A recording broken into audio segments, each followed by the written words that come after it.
I don't feel like I'm a man's man. I don't look in the mirror and see a man. Do you know what I mean? Like, that's being really honest. And I've mentioned this a few times. I don't look in the mirror and see a man's man.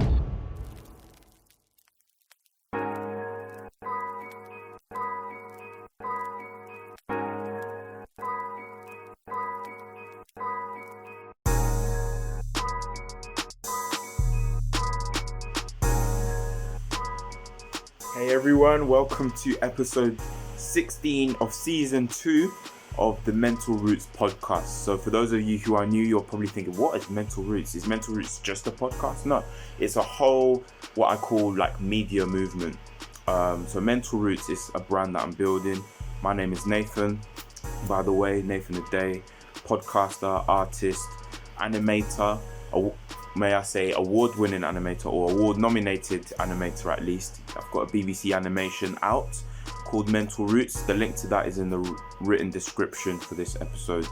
So for me, Mental Roots is me combining all my creative talents, whether it's spoken word poetry, sound design, music, animation of course, and obviously podcasting, using all of that to tell underrepresented stories of black men in regards to mental health. So as black men, we're telling our mental health stories. Growing up, what was it like for us? What are the different things we've internalized? What's the different trauma and stuff that we've experienced that has caused us to be where we're at with our mental health?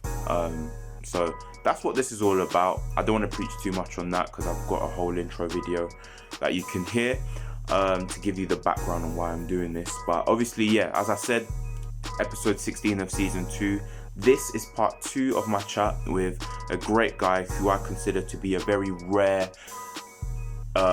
example of a role model of a black man who is using rap, poetry and creative expression to just normalize the conversation on mental health and to raise awareness on it.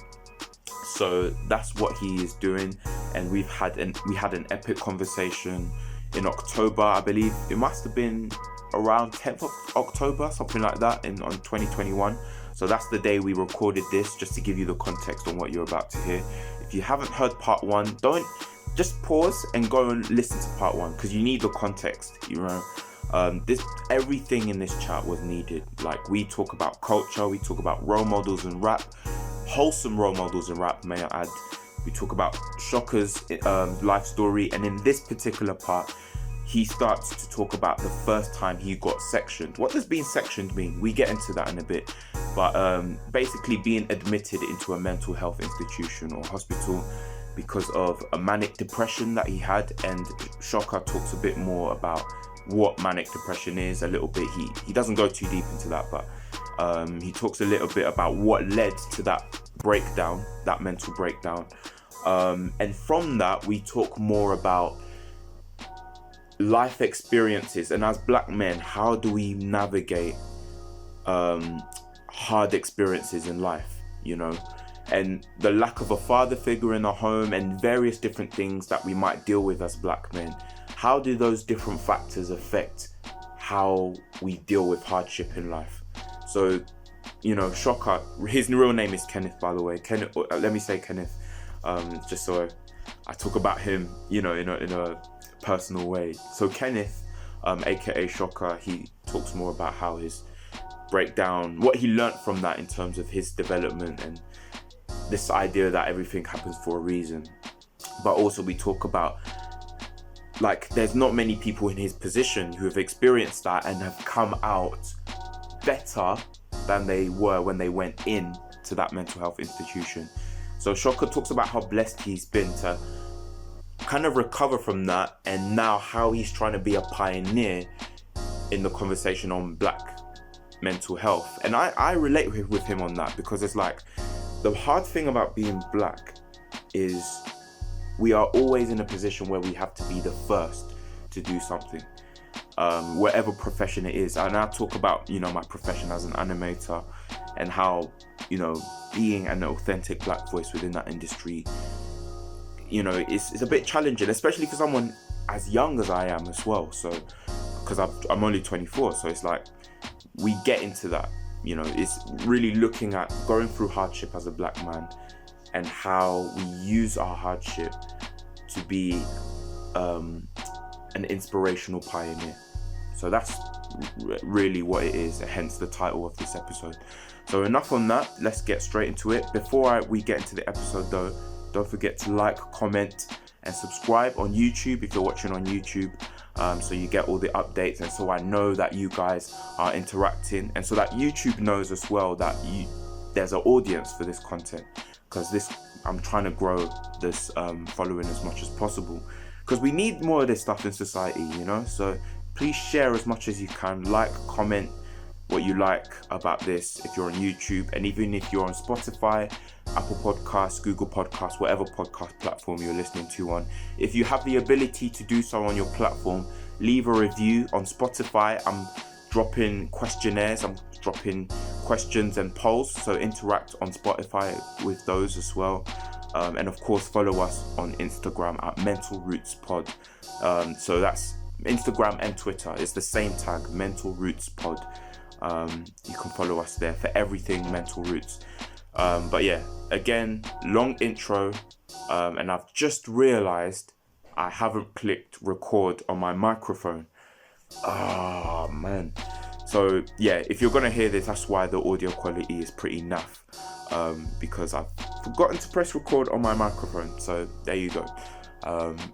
You live and you learn, right? I'm not re-recording this intro. So anyway, let's just get into it. Part 2 of my chat with Shocka. Let's go.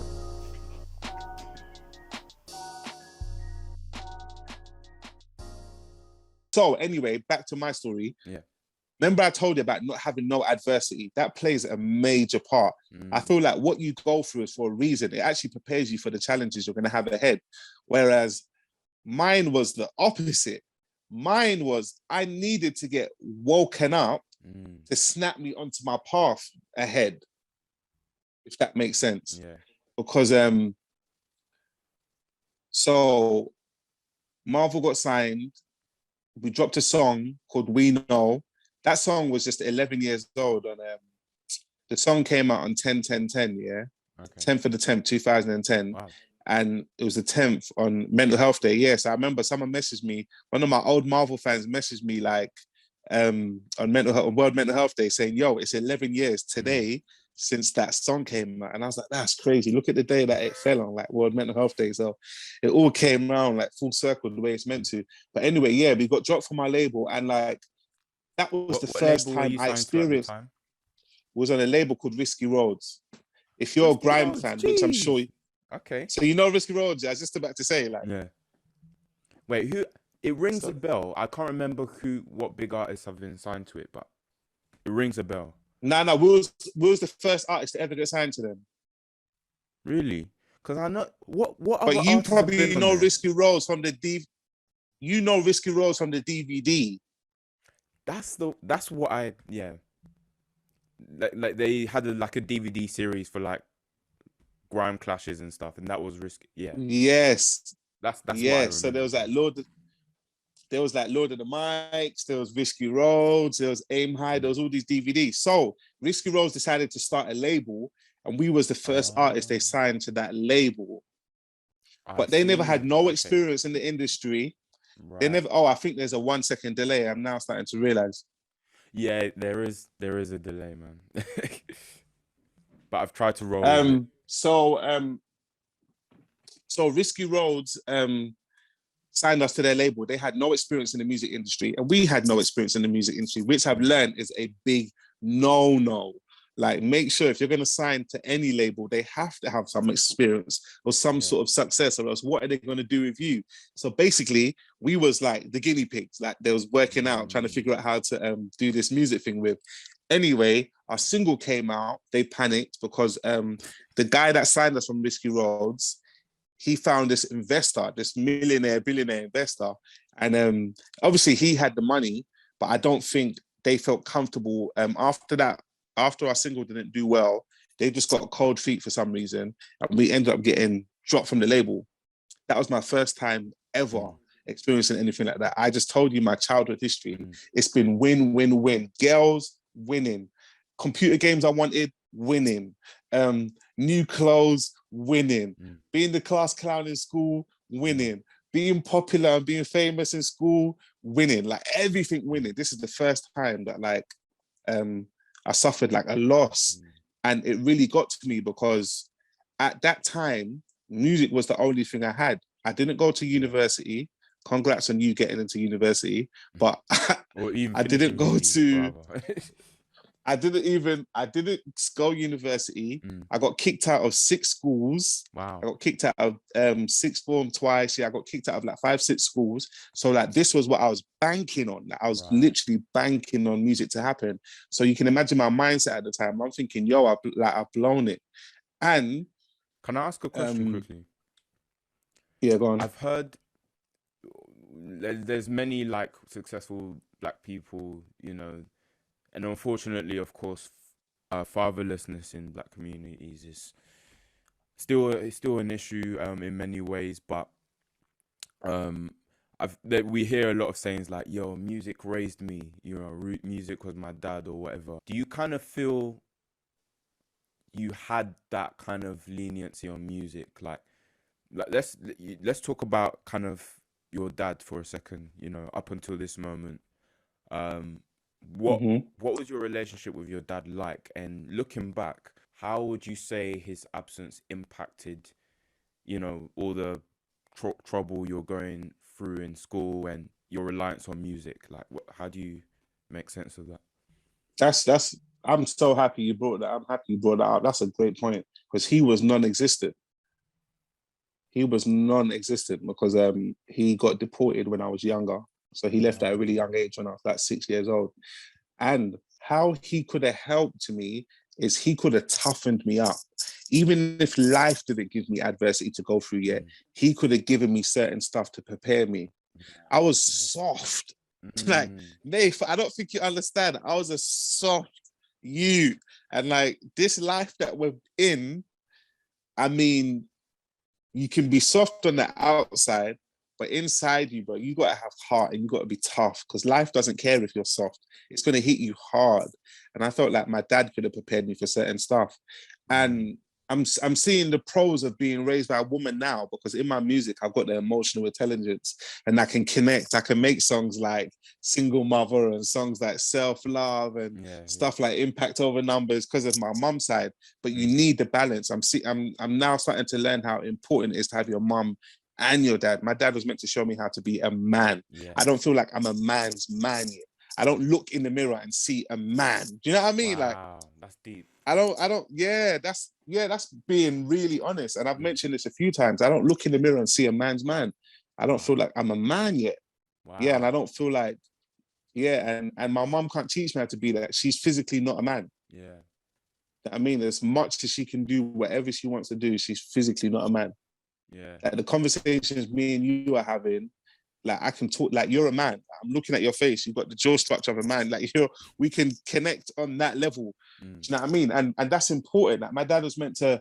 Most of the lessons that I learned from music should have came from my dad first. Your parents are your first teachers. And if your parents ain't your first teachers, then the world's going to have to teach you. Yeah. And if you fall into the wrong hands of the people in the world, then you're getting miseducated. So true. Very true. And I got miseducated. I got miseducated for the first 26 years of my life. It's only now I'm starting to correct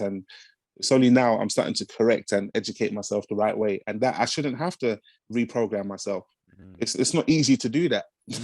Especially when you've experienced so much life, right? And you're exactly. You're well into your, not to say you're old, bro, but like you're definitely in your adult years, and it's like you've already formed in many ways a concrete foundation to who you are. And it's almost like the way I imagine it, it's like you've built this whole house, which is your identity, right? And now you have to chip away at the foundation on which that house has been built. And that's hard because obviously when you got sectioned, the way I imagine it is like that house had to be torn down. It got shattered. My whole identity got shattered. And you had to redo the foundation. But I see why it got... Yeah. Thank you. I see why it got shattered, because God was basically saying to me, like, this is going to hurt you, son. This is going to hurt what I'm about to do. But like, I can't let you continue with the house you built. It needs to get shattered. You've got to start again, or else you're going to face this later down the line. Imagine me getting sectioned now in my 30s. Like, that's even detrimental. How do you know if I'll even recover then? I think the only thing that helped me recover when I was younger is because I had that, like, that youth energy, that fight to wanna, do you know what I mean? Like, most people in their 30s, 40s, they give up when they go through stuff like that. They just think, fuck it, like, they give up. So everything happened how it was meant to happen. Yeah. So let's delve deeper into that story. Obviously, there's many podcasts where you've told the story in detail, but if you don't mind, again, just tell us exactly, were there any specific, what specific triggering moment, like, got you into, because when we say mental health breakdown, that sounds very vague, right? But let's, looking back, you know, what was the specific issue? You know, was it anxiety? Was it like, can you like put a bit more detail to it and how that happened? So I got the first time I got sectioned, I got diagnosed with manic depression. Manic depression. So manic depression is when, like, you're like manic. The word manic, do you know what I mean? You're like animated, you're uncontrollable. And how it how it spawned into manic depression is because I kept everything in.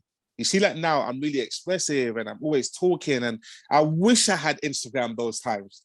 Do you know what I mean? Like, you see, like, now, well, whenever whenever, yeah, no, it's but a no, but I think thing, it would have helped. Yeah, I think it would have helped because, like, you see, like, now, whenever I've got a thought or an idea, you see a freestyle from me. You go on my page and you see me in my room, and I just put a freestyle together and I get it out of my system the best way I can. At that time, there was no way to express myself. Most of the people that have breakdowns is because they can't express.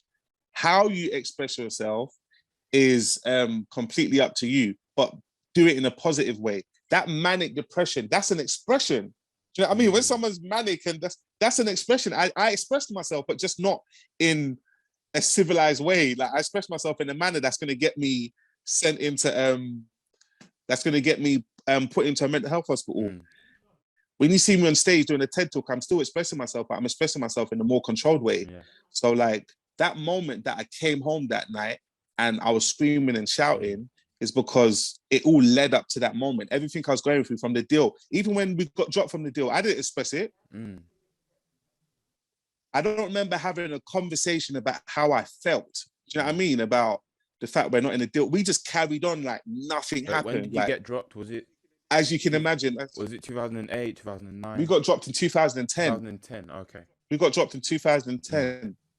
End of 2010 going into 2011. Okay. And I got sectioned the year after. Oh, right, okay. So, like, that whole year we continued and, you know, carried on and tried to carry on like nothing has happened. But there was still unresolved traumas. And now I've learned I don't do that anymore. If something's bothering me, I tackle it straight away. Hey everyone, I hope you're enjoying the episode so far. Before we continue, I just want to share with you something very briefly, something that's really been helping me with my concentration and productivity with all the work I've been doing, finishing uni, finishing the first 2 Mental Roots short films, which I can't wait to share with you. All of that stuff, in addition to the podcast, needs some high-level concentration and motivation, especially during a pandemic. So if you're a busy guy like me, you've got loads of things going on and you want something that can boost your productivity, I highly recommend some natural caffeine energy shots that I've been using, which you can mix with tea or water or whatever you want. It's got a nice rich raspberry flavor packed with vitamins and really good natural caffeine, which doesn't give you the crash and high calories like a lot of high caffeine drinks that are commercially sold. So if you want to order those shots for yourself and see how they can help you, then check out the link in the written description for this episode on whatever platform you're watching or listening on. And if you want to let me know personally how they help you when you do order them and try them for yourself, then message me at my personal Instagram page, which is at Nath_a day. So if you're watching on YouTube, it is right here on the screen. You can see it for yourself. But if you're just listening on a podcast platform, it is at NATH_ADDAI. Message me there to find out more about that product and any other products that I've been using, because I've been using other products as well as different workout techniques and things to help improve my physical health, which in turn improves my mental health. So thanks for listening. Let's get back into the episode. Enjoy. I can't afford to let it foster and grow. I deal with it straight away. I'm talking about the littlest things. I can be scrolling on Instagram and see my mood shift, and I'll stop and be like, what did I just see? And I'll scroll back up and I'll be like, oh, okay, I saw this thing triggered me a bit. Yeah. Do you know what I mean? And I'll deal with it and move on. So at that time, you can imagine I had so much stuff bottled up. And I remember I went to my friend's house. To show him some stuff I've been watching on the internet. There's a few things that triggered my breakdown. Not only, I mentioned this the other day as well, not only was I depressed at the time, but I was also awakening spiritually. It was at the time where like a lot of information about life was coming into my reality. I met this girl at the time and she was like older than me. We're still in contact now. She's like one of my best friends. And she was giving me books to read. I don't know what she saw in me. I can see what she saw in me now. But she was giving me like mad books to read. And I realized what happened. The books was too much for me to comprehend at the time because I wasn't eased. Like, let me put it like this. Now I understand why it's important to have a school teacher, because a school teacher is going to teach you the proper way to learn how you're learning. Imagine you went to school and they gave you the textbooks and told you to go home and learn. You probably can, but do you know what I mean? Yeah. If I give you a maths equation now, there's a certain way you're going to solve it because your teacher gave you a formula on how to solve the maths equation. Do you know what I mean? Whereas, like, imagine trying to learn maths with no teacher to give you that formula. So you just went home with this book, and now, like, you're going to be overwhelmed. Yeah. And that's what happened to me. I was overwhelmed by like the information I was learning at the time, which now in 2021, I've realized everything I was learning then is just normal information. I've got a TikTok account, and I follow some accounts, and they're talking about everything that I was learning back then. Wow. It's like, we're in the information age. Do you know what I mean? And I'm like, where was you guys in 2011? You would have saved me so much anxiety and heartbreak. I thought I was losing my mind. Well, I was losing my mind, literally shedding my mind to have it. That's what was happening. I was shedding my mind to birth a new mind. And whenever you shed your mind, it's an uncomfortable process. I remember The Matrix. I always mention The Matrix. The first one, that's my favorite film. I heard there's a new Matrix, but I'm not too bothered. It's the first one, that's the classic. I don't think it gets better than that. And there's a scene where Neo opens his eyes and says, my eyes are hurting me. And Morpheus says, they're hurting you because you've never used them before. And this is after he's been living for like, what? Neo was like a grown man when he met Morpheus. Do you know what I mean? And Morpheus is like, they're hurting you because you've never used them before. And that's how I felt. I felt like the first two times I got section, the reason why I relapsed both of those times is because I was trying to get used to using my eyes for the first time, for seeing the world for what it is for the first time. And that's a scary experience. So let's go back to the first time.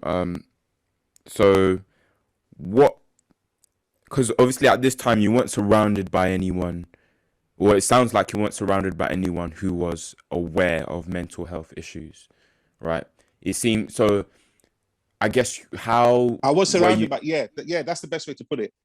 I was surrounded by people, but there wasn't people I felt comfortable to talk to. Right, okay. So... It's not like now, like I can, like now how I can talk to you. We're actually having a conversation. This is therapy. This is what they do in therapy. They go through every stage of your life and make you break it down. I never had that at that time. I was surrounded by friends, but we wasn't talking about this. Yeah. So, like, I mean, what was the specific moment that got you sectioned? Because I think that's important to know because um, I feel like there's obviously a long way. Because obviously, with the World Mental Health Day we've just had, the specific theme for it was mental health in an unequal world, right? And there's all sorts of very interesting stats. I was starting to read an article on it from the Independent today. I think it was black people are 4 times more likely. I can't remember. I think it Yeah. was section Yep. or something like that. But I think it's very Hmm. interesting how black people get sectioned. What are the events? What are the things that get them sectioned, and how does that compare to how most white people get sectioned? So that's just kind of what I was thinking about. So I thought it would be important just to get like what was the specific event that happened where I someone think I called think and everyone gets sectioned for different reasons though, which I'm learning. Because you can imagine, I was in there with like all sorts of patients, and mm, everyone gets sectioned for different reasons. Some people yeah, get sectioned because they're so stressed at work. yeah. I And met a guy that got can you sectioned could because his define, wife took his wife. sorry, I was just gonna say, can you define what sectioned means just for all the listeners so that they get a clear idea of it? Okay, section is when your mental health is not in the best place, and you have to get put into a mental health hospital to recover. Mm, And there's different times you can stay in the hospital for. I think the average time is 28 days. And then mm, I don't know what happens to get it extended any longer than that. I stayed for 28 days. That was the maximum I could stay. okay, And luckily I got better in the 28 days. So I managed to get out. okay, But I think that's the maximum they can hold you for is like 28 days. And then if you stay okay. for longer, I don't know how it works, but Mm. yeah, that's the yeah. So how did you get taken to? Was it at a hospital where you got sectioned? Or? So basically I came home Mm-hmm. and I wish my mom could tell me what I was saying. I came home and Mm. like I was like talking and saying all this stuff. And I remember being in my mom's arms at one point, crying in my mom's arms, and she was patting me down. So And would you then say this was you like the moment where you had all this pain inside you with, getting dropped from the deal, yes, having a sense of hopelessness, and it in one moment it just all came out. yes, it all Mm, exploded and it all came out. And then mm, yeah, I remember being in my mom's arms at one point. And mm, then I remember my uncle. I always say this. I had an uncle that was staying with us, mm. and he's a doctor in Nigeria. So he's Ah, come downstairs and he's told my mum we need to uh-huh. call an ambulance. Right, He's having a breakdown. I don't know right. the language of breakdown. I don't know I don't know what's going on. This is foreign to me. Mm. And he told my mum call the ambulance. He's having a breakdown. I know what's going on here. So Now they're trying to I'm glad you mentioned that because I think one thing you can agree with me on is that the need for education in black communities, like the importance that your would you say your uncle, right? yeah, my uncle. Yeah, your uncle who had a medical background, he was able to put words Hmm. to what was happening. This is this is not a Yeah, police incident. This is not a like you know what I mean. Like he was able to forward you to the right yeah, people, and I think it's yeah. important you mention that because we need this is for the audience, all the listeners right now, especially the young black listeners. I love what I'm seeing these days. I'm seeing more and more young black people getting into psychotherapy, getting into medical practices, right? Because we need role models in these Hmm. fields to bridge the gap, the cultural gap, and give information to our communities. So that's why I'll keep shouting out, Yeah, organizations like Inside Out, which you've been connected with, and yeah. Solutions, and all sorts of great, Hmm. organizations we have in the UK Hmm. focused on bringing mental health education to black people and encourage and empower Hmm. young people to get into medical and therapy practices as well. So it's like, yeah, man, it's yeah, that's it's so great that we're having more of that now. I'm happy you said that. Information is the key. My Yeah. past 10 years since being sectioned those 3 times has been about gaining information to learn what happened. There was a period where I couldn't even articulate what happened. It's only now when I'm going back and I'm trying to piece together what happened. It wasn't even as clear. Do you know what I mean? It's Yeah. only now that I'm seeing other people's experiences, and I'm seeing like pages like inside out, and I'm like, oh, that was that, and this is this, and that is that. Do you know what I mean? They all help me put the words to it, because this is new. This is like what we're doing now. This is actually new. And everything we're doing now, we might not benefit from it, but it's going to benefit a whole generation coming, because they're going to be able to look back and have the blueprint to how to deal with what they're going through. Yeah. This blueprint didn't exist before. Like my friend Double S, who's in the group with me, he said it to me on a voice note yesterday. He was like, Shocks, what you're doing in music at the moment is the first of its kind. There's no blueprint for you. There hasn't been a rapper globally that's been sectioned 3 times and recovered and come to make music. Yes, there's been people that's been sectioned. He's like, yes, there's been people that's been sectioned, but have they come to make music on your level? Or have they, do you know what I mean? Like, so you're a voice for them. They're looking at you thinking, wow, like, it's brand new. I'm in brand new territories, bro.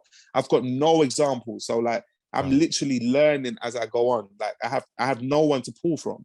Like there's no one I can look at and be like, oh, okay, that's what Kendrick did after he got sectioned. That's how he got his record deal. And bruv, when I came out from hospital, and I remember the first management I tried to get a management contract with, the girl that tried to get it for me was telling me that he was worried to take me on because he thought the industry won't be able to sign me because of my diagnosis. They might be worried that you're going to have a relapse again if there's any sort of pressure. So they're worried if you ever get a deal, because it's always going to be that question of like, what's good? Do you know what I mean? So, bro, because it's happened 3 times, so they're going to be like, oh, can we trust him? Exactly. So, like, what I'm doing is unheard of, Nath. Like, it's brand new to me, bro. That's mad. But that example needs to be led. Yeah. That example needs to be led, because what if there's another you at home that has gone through mental health and wants to pursue music, but thinks, nah, I can't do it because, you know what I mean? I don't know if there's a room for me in there, if it's going to work. So someone has to pave that way. Yeah. And that's a whole other topic in itself, in terms of, you know, being a pioneer in general is scary. But if you add on top of that the race, it's frightening. Like, everyone can relate to that, regardless of race and background. But I think, again, add on top of that being a black man as well in a predominantly white setting. Even when it's like, at least if you are a white person, not to, you know, stereotype white people, but like, obviously if you were white, there would at least be a bit more support for you, in terms of like, there would be a cultural understanding. Like, if you are trying to, you know, like, because let's face it, you know, when we look at labels and when we look at these bigger kind of corporations, they are white owned. There is some form of institutional racism behind it as well. So not only are you a man trying to navigate mental health, which in of itself is enough of a, you know, a struggle, but then on top of that, you've had 3 episodes, right? And then on top of that, you're black, right? There's already this correlation that many people will make, that, oh, you know, this is the angry black man, you know, volatile. I assume he came from a broken family. Like, we don't have the compassion or the cultural understanding to be patient with this person and give this person a chance, you know. So it's like, you've really been through a lot, and I feel like a lot of black guys like us can relate to, in some way, shape or form, having to be the first person to do something, having to be the person to speak up Yeah. about XYZ, and it's tiring, bro. Like that's one of the main reasons I made this It's podcast, bruv. because even for me, as someone who's had a very great upbringing, I've had many great opportunities to be part of clubs and awards and different things. Even for me, in the space that I'm at, in because I'm an animator, I'm an artist. I like to use pictures and Mm-hmm. film to tell stories, right? Literally, this past year, I was doing a master's, and I think I've talked about this in other episodes as well. But like in the animation industry, the animation industry already is quite small and quite niche, and then Yeah. so you can imagine Mm-hmm. just how much of a lack there is in black representation, Yeah. especially in Mm-hmm. senior roles of people who are directing Mm-hmm. things. You know, it's one thing to work in an industry, Mm-hmm. it's another thing to influence that industry, and there's not a lot of tools in Yes, exactly. education Yes. to help black people, lead in these industries so that we're in charge. Not only are we Mm-hmm. telling our own stories, because we've always been telling our own stories, but how much ownership do we Mm-hmm. have of those stories? And Mm-hmm. how much ownership do we have of the fruits of those stories, in terms of earning money, Mm-hmm. managing, residual Mm-hmm. wealth so that we leave Exactly. an inheritance for our families. We're owning our own royalties, Yeah. etc., etc. So, like, even for Yeah. me, like, I feel that pressure of, I have to break new ground.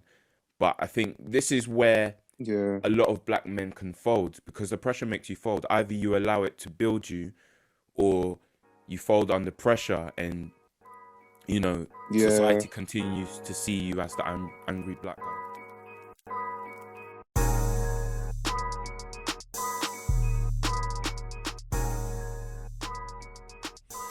Okay, so that is the end of part 2 of my chat with Kenneth, aka Shocka. And yeah, again, another powerful discussion, just unpacking navigating hardship as a black man, and emerging from that hardship either as a victim or someone who innovates and pioneers and becomes a role model for others. So hopefully that inspires any of you who are watching or listening to this, regardless of your race, regardless of your ethnicity. If you feel marginalized in any way, or you feel like an underdog in any way, you're not alone. There are other people trying to who are coming from a similar background to you, who are also trying to innovate, and which means there's so much power in platforms like this, where we keep it real with one another, man. So shout out again to Kenneth for just dropping by and sharing what he shared, in October when we had that interview. Follow him please at Shocka_artist on either Instagram or Twitter. He is doing great work, whether it's the Shocka Sundays series that he's been doing the past few weeks. I don't know if there's more of those to come, but you can check out all these little freestyles and stuff that he's doing about very niche topics, whether it's male role models, or whether it's how we treat our women, or even his prayer life. He talks about his struggle with praying to God and different things.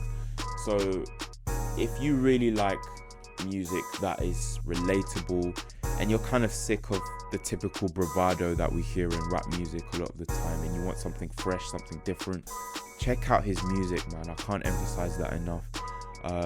His new album is in the works. I didn't talk about it in this part of our conversation, but either in part 3, which comes out next week, or part 4, I'm not sure yet. You're gonna have to listen to find out. I talk a little bit more about how I've been creatively collaborating with Shocka. That's all I'm gonna say for now. We've been working on some stuff together, so if you want to know more about that, stay tuned for episode 3 and episode 4 in the next 2 weeks. Part 3 and part 4 of our chat coming out in the next 2 weeks as well.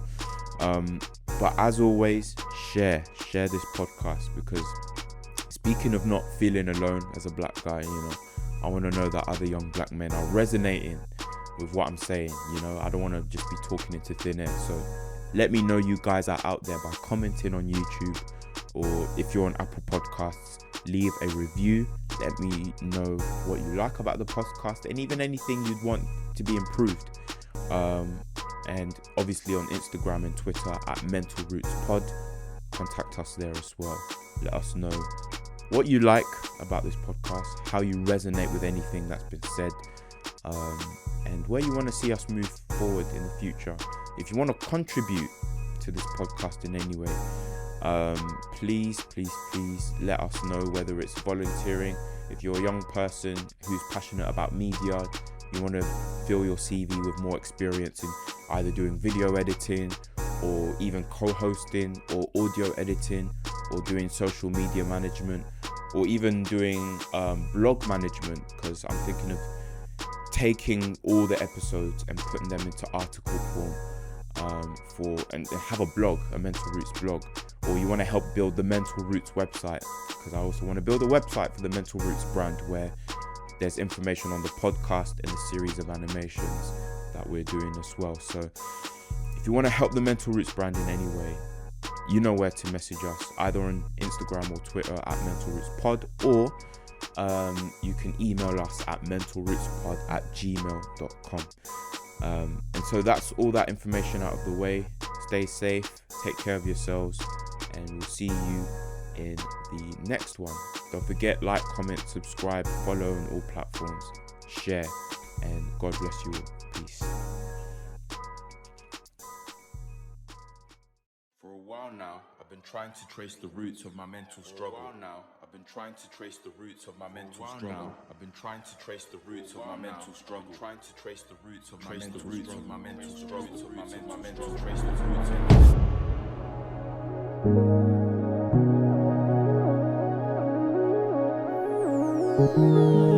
of